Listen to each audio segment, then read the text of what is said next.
না, অবশ্যই ভালো লাগছে। সত্যি কথা বলতে অপরচুনিটিটা এসেছে, অবশ্যই আমার কাছে খুব ভালো লাগছে। আর যেহেতু আমি জানতাম না, আমার যে ম্যানেজার পলাশ, ওই আমাকে খবরটা দিয়েছিল। ও বেশ কয়েকদিন ধরে যোগাযোগ করতেছিল, পরে হয় 2-3 দিন হলো যে এরকম কনফার্ম করলো। বাট সত্যি কথা বলতে খুবই ভালো লাগছে। আর যেহেতু পিএসএল এর মতন একটা টুর্নামেন্ট খেলতে যাচ্ছি, এটা আমার জন্য অনেক ভালো এক্সপিরিয়েন্স দিবে ভবিষ্যতে আমার ক্রিকেটের জন্য। তাকে তো অবশ্যই ভালো লাগছে, বিশেষ করে সাকিবের সাথে খেলেছিলাম ইন্ডিয়াতে। আর তারপরে আর খেলা হয়নি, দেখাও হয়নি, বাট অবশ্যই এক টিমে খেলবো, খুবই ভালো লাগছে।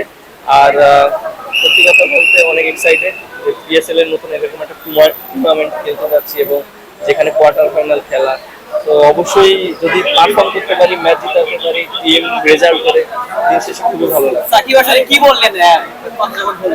মানে খবরটা পাওয়ার পর সাকিবের সাথে কি কথা হয়েছে? কংগ্রেস জানিয়েছে যে তুমি আসো, দেখা হবে, কথা হবে। মিরাজ, বিপিএল এর টুর্নামেন্ট সেরা প্লেয়ার টি-20 টিমের বাইরে যখন চিন্তা করেন তখন নিজের কাছে কেমন লাগে? আমাদের বিপিএল যারা আইপিএল ভালো করে তারা ন্যাশনাল টিম পরে কেন বাইরে স্পোর্টস লিস্টে খেলতে যায়, আপনার ভিতরে কেমন লাগে? আপনি ডিজার্ভ করেন? দেখেন, আমি যদি টি-20 স্তরে থাকতাম তাহলে তো আমার এই পিএসএল খেলা হতো না। ঠিক আছে, আমার কাছে মনে হয় যেটা হয় ভালোর জন্যই হয়।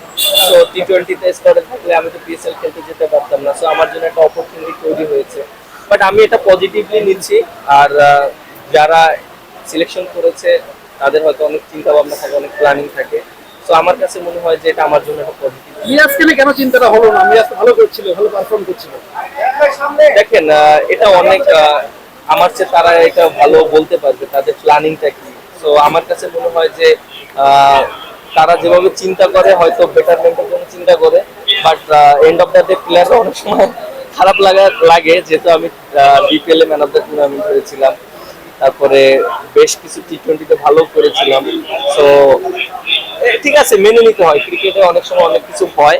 বাট আমার কাছে মনে হয় ওভারঅলি যে আমি সব সময় পজিটিভ চিন্তা করি, এবং আমি পজিটিভলি নিয়েছি জিনিসটা। আর আমাদের বিপক্ষে যে ম্যাচটা হারলো বাংলাদেশে, কোথায় কোথায় ল্যাকিং দেখেছিলেন, কোথায় কোথায় কমতি হয়েছে, এই হারটা নিয়ে আপনি কি বলবেন? না, অবশ্যই আমার কাছে তো খারাপ লেগেছে। অ্যাজ এ প্লেয়ার হিসেবে আমরা যখন হারি তখন তো সবারই খারাপ লাগে, আর প্লেয়াররাও ওদেরও খারাপ লেগেছে। বাট আমার কাছে মনে হয় যে ঠিক আছে, যেহেতু সামনে ওয়ার্ল্ড কাপ, এশিয়া কাপ আছে, প্রিপারেশন নিচ্ছে, সবাইকে অপরচুনিটি দিচ্ছে খেলানোর জন্য। আর আমার কাছে মনে হয় যে অপরচুনিটি সবাই কাজে লাগানোটা খুব ইম্পর্টেন্ট। বিশেষ করে দেখেন যে কিছু প্লেয়ার অনেকদিন পর টিমে এসে অ্যাডজাস্ট করাটা, যে টিমের সাথে খেলা হোক না কেন, অ্যাডজাস্ট করাটা খুব ইম্পর্টেন্ট। তো আমার কাছে মনে হয় খুব তাড়াতাড়ি সবাই অ্যাডজাস্ট করতে পারবে। দেশের বাইরে প্রথম ফ্র্যাঞ্চাইজি লিগ খেলতে যাচ্ছেন, হয়তো এলিমিনেটর কোয়ালিফায়ার কিংবা ফাইনালেও হয়তো খেলতে পারেন। যদি সুযোগ পান, নিজেকে কতটুকু আসলে ডেলিভার করতে চাইবেন, কিংবা সর্বোচ্চ দিয়ে নিতে চাইবেন নিজেকে ডেলিভার করতে? সুযোগ পেলে অবশ্যই টিম জেতানোর চেষ্টা করবো। সিকান্দার রাজার পরিবর্তে আপনার সুযোগ পাইছেন। আমরা দেখছিলাম নেটে আপনি রাজার স্টাইলে খানিকটা বোলিং করছিলেন। সব মিলে প্রস্তুতিটা আবার কেমন নিলেন? লাস্ট 2টা দিন খুব ভালো প্র্যাকটিস করেছি। প্রথম 3টা দিন তো আমি রেড বলে প্র্যাকটিস করেছি। যখন শুনেছি যে পিএসএল খেলতে যাব, তখন একটা দিন প্র্যাকটিস করার চেষ্টা করেছি। আর সাদা বল নিয়ে ব্যাটিং করেছি, বোলিং করেছি। প্রিপারেশনটা ভালো হয়েছে। এখন ওখানে যেও প্র্যাকটিস করবো, প্রিপারেশন নিতে পারবো, টিমের সাথে অ্যাডজাস্ট হবে ইনশাআল্লাহ। বিশাদ খেলে এসেছেন, তার সাথে এক্স্যাক্টলি কি কথা হয়েছে? ওর সাথে কথা হয়েছে, টিম সম্পর্কে জানতে পেরেছি কি রকম। ও আমাকে খুব ভালো হেল্প করেছে। ঠিক আছে, থ্যাংক ইউ।